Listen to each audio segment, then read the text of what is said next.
غیبت بڑا سخت ترین حکم ہے، مردہ بھائی کا گوشت کھانا ہے، لیکن کوئی اپنی بچے کا رشتہ کرنا چاہ رہا ہے،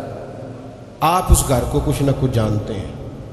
تو آپ سے کسی نے سوال کیا ہے کہ یار مجھے رائے دو، تو وہاں نہ کچھ لوگ کہتے ہیں میں کیوں برا بنوں، تو وہاں اگر آپ کے پاس کوئی درست اور حقیقی بات ہے تو آپ اس بات کو کر دیں، آپ وہ بات بیان کر دیں، اس لیے کہ ساری زندگی کا مسئلہ ہے نا، وقت گزارنا ہے نا۔ میں آپ کی خدمت میں ایک بات عرض کروں، آپ اپنے بچوں کو جائیدادیں بے شک تھوڑی بنا کے دیں، آپ ان کے لیے محلات اور بینک بیلنس بالکل تھوڑے بے شک لائیں، لیکن بچی جب ڈھونڈ کے لائیں نا اپنے بچے کے لیے تو وہ کوئی با اخلاق اور با مروت ڈھونڈ کے لائیں۔ یہ ظلم اپنے بیٹے کے ساتھ نہ کریں، خدا را اس کا اخلاقی رویہ پوری نسل تباہ ہو جائے گی۔ یہ زندگی کا وہ والا رونا ہے جو لوگ رو نہیں سکتے۔ رشتہ عمدہ بہترین ڈھونڈ کے لاؤ، جب بچی کا رشتہ ڈھونڈو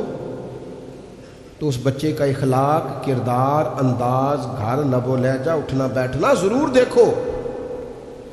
آپ جتنا مرضی جہیز دے کے بیٹی کو بھیج دو، لیکن اگر شوہر بدتمیز ہے تو اس کی زندگی عذاب بن جائے گی۔ سنیں، کوئی مشورہ مانگے اس معاملے میں تو وہ غیبت نہیں ہے۔ حضرت فاطمہ بنت قیس رضی اللہ تعالی عنہ کسی وجہ سے ان کی شکر رنجی ہو گئی اور حالات اتنے خراب ہوئے کہ طلاق ہو گئی۔ ان کو دو رشتے آئے، انہوں نے نبی پاک صلی اللہ تعالی علیہ وسلم کی خدمت میں عرض کی، حضور اس آدمی کا اور اس آدمی کا میرے لیے رشتہ ہے، آپ کیا فرماتے ہیں؟ اللہ کے رسول سب سے زیادہ پردہ ڈالنے والے، حضور سب سے زیادہ مہربانی کرنے والے، غلاموں پر سب سے زیادہ مہربان ہے، لیکن یہاں حضور نے پردہ نہیں ڈالا، اس لیے کہ یہ غیبت نہیں۔ اللہ کے حبیب نے فرمایا وہ جس پہلے شخص کی آپ نے بات کیا وہ مفلس ہے، وہ اخراجات پورے نہیں کر سکتا،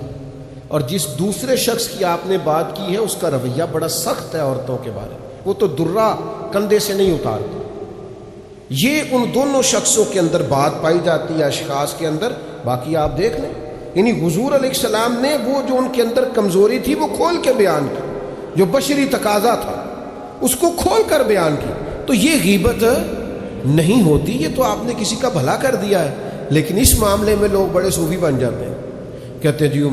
مجھے برا بننے کی کیا ضرورت ہے، کسی کا گھر اجڑ رہا ہے اور آپ صحیح بات نہیں بتا رہے، تو مہربانی کریں اس معاملے کے اندر شریعت کے اس مزاج کو لازمی ملحوظ خاطر رکھیں۔